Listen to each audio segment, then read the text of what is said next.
Hola, soy Cristian Camilo Arenas, estudiante de enfermería de la Universidad de Caldas, del curso de bioquímica, y voy a hablar sobre el catabolismo de los aminoácidos. Esto pues teniendo en cuenta que hay reacciones de transaminación, desaminación, entre otras. Una de las más importantes sería la reacción de transaminación, en la cual, como su nombre lo indica, se mueve o se traslada el grupo amino de un aminoácido hacia un receptor que sería un cetoácido. Esto pues ha catalizado esta reacción a través de la enzima aminotransferasa, la cual es una isomerasa, que quiere decir que pues, hay aminotransferasas tanto citosólicas como mitocondriales. Entonces, tenemos un alfa-cetoácido y un alfa-aminoácido, en el cual el alfa-aminoácido, a través de esta reacción catalizada por la aminotransferasa, pasa su grupo amino al receptor que sería el alfa-cetoácido, generando un nuevo aminoácido y un nuevo cetoácido. Cabe aclarar que todos los aminoácidos que pasen por una reacción de transaminación van a generar como producto final un cetoácido nuevo.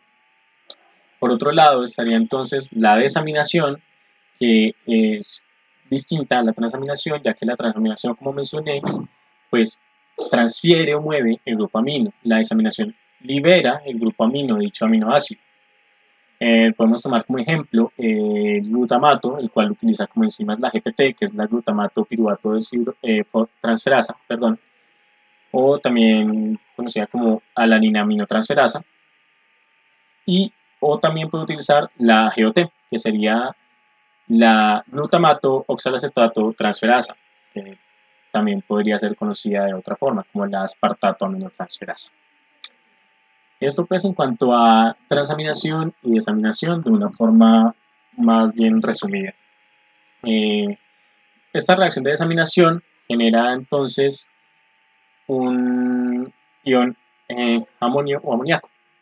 Cabe aclarar, antes de continuar con el ciclo de la urea, que todos los aminoácidos en el organismo siempre se van a metabolizar o se van a trabajar o se van a manejar en su forma L, es decir, aminoácidos levógicos o L-aminoácidos, que sería distinto a lo que pasaría con los glúcidos, que con los glúcidos se utiliza la forma D, como por ejemplo la glucosa dextrógena o de glucosa. Ya como tal, comenzando con el ciclo de la urea, es donde casi todo el amoníaco que se forma por la desaminación de un aminoácido es convertido o es sintetizado a urea. Esto pues para generar como tal la expulsión o excreción de dichos iones amonio-amoníaco en forma de urea. Esta síntesis pues principalmente se da en los hepatocitos, es decir, las células del hígado, y adicional a esto, pues como tal el ciclo de la urea requiere de 5 enzimas y 3 alimentadores. Las enzimas las voy a mencionar un poco más adelante cuando empiece a explicar cada paso del ciclo de la urea. Mientras que los alimentadores o sustratos del ciclo de la urea vendrían a ser los iniciales: el dióxido de carbono, el NH3, que sería el ion amoníaco, y el aspartato. Adicional a esto, o por otra parte, se debe mencionar que el ciclo de la urea utiliza 4 enlaces fosfato de alta energía, es decir, 4 ATPs para poder sintetizar una molécula de urea.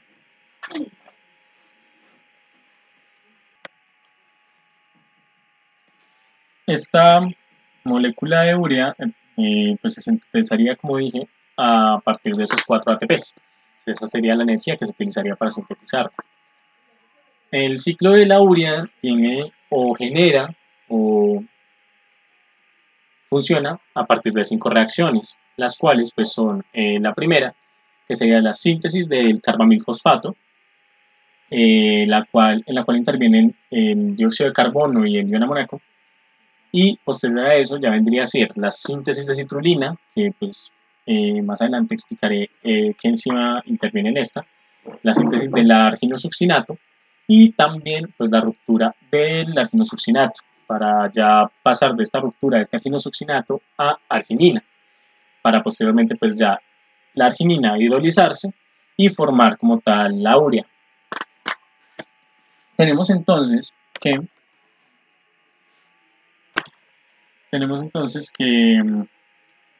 El ciclo de la urea abarcaría una parte, que sería la parte inicial de en la mitocondria, y la otra parte externa a la mitocondria, sería donde se daría como tal esa parte del ciclo. Teniendo entonces que comenzaría por una reacción formada con el dióxido de carbono y el amoníaco, que sería el NH3, los cuales utilizarían dos ATPs iniciales, liberando dos ADPs, o sea, adenosín bifosfato, más fosfato inorgánico, eh, catalizados por la carbamilfosfato sintetasa. Sintetasa porque pues, sintetizaría el carbamilfosfato necesario para dar paso al ciclo de la urea como tal. Este carbamilfosfato se uniría en una reacción con la ornitina, pasando por la enzima no, por la, por la ornitina transcarbamilasa para ya formar la citrulina luego de esta reacción. Es aquí donde la citrulina utiliza más ATP en una reacción junto con el aspartato, siendo catalizada por la argininosuccinato sintetasa, liberando una AMP, que sería adenosin monofosfato, más dos fosfatos inorgánicos, formando entonces, luego de esta reacción, el argininosuccinato. Este argininosuccinato pasaría por otra reacción en la cual sería catalizado por la enzima argininosuccinasa, en la cual esta reacción generaría la arginina. Esta arginina, como mencioné anteriormente, se hidrolizaría, es decir, obtendría agua, una molécula de H2O, en la cual pasaría a ser arginasa, y esta arginasa pues tomaría dos caminos, por decirlo así, dentro de este ciclo de la urea. Uno, tomando ese ion amoníaco con el dióxido de carbono y los otros componentes, formando urea, la cual tendría un grupo amino, el cual sería el grupo amino del amoníaco, del ion amonio, y el otro grupo amino proveniente del aspartato utilizado en pasos anteriores. Y por otro lado, volvería a la ornitina para hacer otro ciclo de urea, utilizando nuevamente ATP, que como mencioné al inicio, para cada síntesis de una molécula de urea se utilizan 4 enlaces de alta energía de fosfato, es decir, ATP.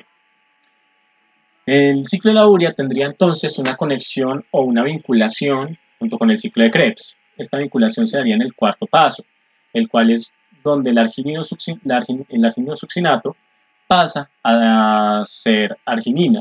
Puede catalizarse por la argininosuccinasa y pasar a ser fumarato. Acá sería donde se vincularía con el ciclo de Krebs, ya que el fumarato se hidrolizaría, pasaría después a ser malato, y luego el malato pasaría catalizado por la malato deshidrogenasa y utilizando un NAD, que es un nicotinamida de nucleótido, pasando a liberar nicotinamida de nucleótido reducido más un hidrogenión, a hacer oxalacetato. En el oxalacetato pues ya pasaría el ciclo de Krebs, donde se condensaría con el acetil-CoA y pasaría pues a todos los otros pasos del ciclo de Krebs y el ciclo pues respiratorio. O podría subir nuevamente a hacer aspartato por una transaminación, ya que el oxalacetato es un aminoácido, pasaría por una transaminación a hacer aspartato y volver nuevamente al ciclo de la urea a producir más urea. Cabe aclarar también que algunos aminoácidos, pues luego de perder el grupo amino en transaminación, desaminación o ciclo de la urea, luego de perder este grupo amino pueden servir para otro tipo de reacciones o síntesis, como sería por ejemplo de aminoácidos que después de perder este grupo amino pueden volverse glucogénicos o pueden volverse glucogénicos no, sirven como glucogénicos, es decir, para la síntesis de glucosa en la glucogénesis. Aminoácidos como estos podrían ser la alanina, la cisteína, el aspartato, la prolina y la histidina. Mientras que otros, a diferencia de estos, podrían ayudar a la formación de grupos cetónicos, es decir, la síntesis de grupos cetónicos. Estos podrían ser la leucina, la lisina u otros aminoácidos que puedan ayudar en esto. Y también hay algo curioso, que hay algunos aminoácidos que funcionan tanto para glucogénicos como para cetogénicos. Estos aminoácidos pues podrían ser la fenilalanina, la isoleucina, el triptofano, entre otros aminoácidos que pueden ayudar en estos procesos de síntesis tanto de glúcidos o de glucosa como de grupos cetónicos.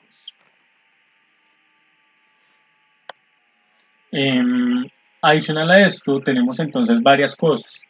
Una de ellas es que los aminoácidos entonces pueden intervenir o verse envueltos, por decirlo de cierta forma, en diferentes vías metabólicas, generalmente llegando al ciclo de Krebs.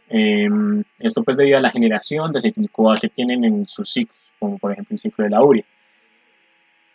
Adicional a eso, pues también cabe aclarar que todas las reacciones de transaminación, desaminación y pues ciclo de la urea son mecanismos de eliminación de los grupos amino. En todos se eliminan los grupos amino de dichos aminoácidos. Por eso se menciona que son mecanismos de eliminación de esos grupos amino. Por otro lado, pues su regulación o la regulación de estas reacciones que se generan dentro de la transaminación, desaminación, ciclo de la urea, etc., están relacionadas íntimamente pues, con la dieta. Esto ya sea por la ingesta de proteínas, que pues, las proteínas están compuestas por una cadena de aminoácidos bastante larga, o por un factor de inanición o por un estado de inanición en el cual se encuentre el organismo. Adicional a esto, pues se puede mencionar que el metabolismo de los aminoácidos se puede ver inhibido en parte debido a la acumulación de productos. Estos productos pues serían el ion amonio o el ion amoníaco y pues otros aminoácidos que puedan acumularse, entonces se ve inhibida por esto. Si se empiezan a acumular, pues se tiene que generar reacciones. Si no se están acumulando, pues se vería como la regulación, se vería muy de la mano con la regulación debido por un estado de inanición o por la ingesta de proteínas, que se vendría a empezar como a dar este tipo de reacciones y de catabolismo de los aminoácidos. Ya por otro lado, podemos hablar entonces de la síntesis de catecolaminas, que vendrían a ser la adrenalina, noradrenalina y la epinefrina. Estas, pues, como mencioné anteriormente, siempre el organismo va a trabajar o va a manejar la forma L de los aminoácidos. En el caso de la adrenalina, empezaría por la L-fenilalanina, la cual pasaría por una reacción en la cual tendría como enzima la fenilalanina hidroxilasa y como coenzima la biopterina H4. Luego de generar esta reacción catalizada por esa enzima y coenzima, pasaría entonces la L-fenilalanina a ser L-tirosina. Esta L-tirosina tendría nuevamente una reacción, pero ya catalizándose por la coenzima tirosinasa y nuevamente como coenzima la biopterina H4. Luego de esta reacción, esta L-tirosina pasaría a ser un compuesto nuevo que sería el 3,4-deshidroxifenilalanina.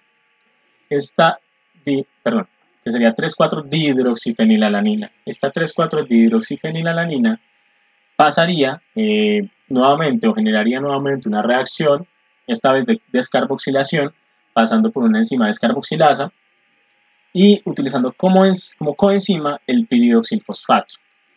Luego de realizar esta reacción catalizada por esta enzima y coenzimas, esta 3,4-dihidroxifenilalanina se volvería dopamina, la cual esta dopamina sufriría nuevamente una reacción utilizando como enzima la dopamina hidroxilasa, es decir, se hidrolizaría la dopamina, obtendría una molécula de agua y como coenzima utilizaría la vitamina C, que como vimos en temas anteriores, las vitaminas tienden en muchas ocasiones a actuar como coenzimas catalizadoras de otras reacciones, debido pues a sus componentes y a sus características como biomoléculas. Luego de generar esta reacción, esta dopamina pasa a ser noradrenalina. Esta noradrenalina tendría entonces una nueva reacción nuevamente, en la cual utilizaría la transmetilasa como enzima y como coenzima utilizaría la 5-adenosil metiosina. Esta 5-adenosil metiosina sería la coenzima utilizada en esta reacción para ya finalmente pasar a la adrenalina. Esta síntesis, pues generalmente se da en el riñón como tal, y podríamos también hablar, ya por último, de la creatina que como tal utiliza la arginina y la glicina para formar guanidoacetato y ornitina, las cuales pues pasarían por enzimas transmetilasas a través de una reacción, pasando a ser creatinina fosfato, y esta creatinina fosfato pues pasaría a través de una reacción de desaminación a través de las quinasas a ser creatinina, que sería la principal fuente de reserva energética del músculo. Esto pues, como lo mencioné anteriormente, debido a pues, las reacciones que generan. En esto intervienen entonces, como lo mencioné, la arginina y la glicina, que se dan principalmente en el riñón, y la metionina, que es la que aporta el grupo metilo a dichas reacciones y a dichos productos, la cual se produce en los hepatocitos, es decir, en las células presentes en el hígado. Si alguno de estos pasos falla, se pueden generar reacciones adversas en el organismo, en los cuales van a tener ciertas patologías o ciertas afecciones, eh, que no voy a entrar mucho ahora a explicarlas porque pues sería un poco alargarme más en la presentación, y pues sería tema de otra cuestión o de otro momento. Tenemos entonces ya como conclusiones que básicamente todos los aminoácidos que pasen por una transaminación van a generar cetoácidos, que tanto transaminación, ciclo de la urea y desaminación son básicamente para eliminar grupos amino de los aminoácidos.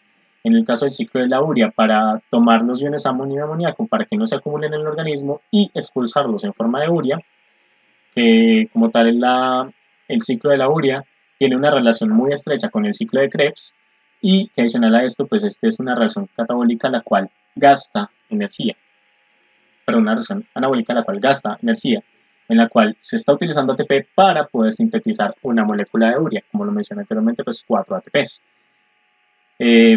Tenemos también como conclusiones que se tienen varios pasos e influyen varias enzimas y generan varias reacciones, incluso incluida una vitamina como coenzima, en la generación de adrenalina a partir, digamos, de la L-fenilalanina.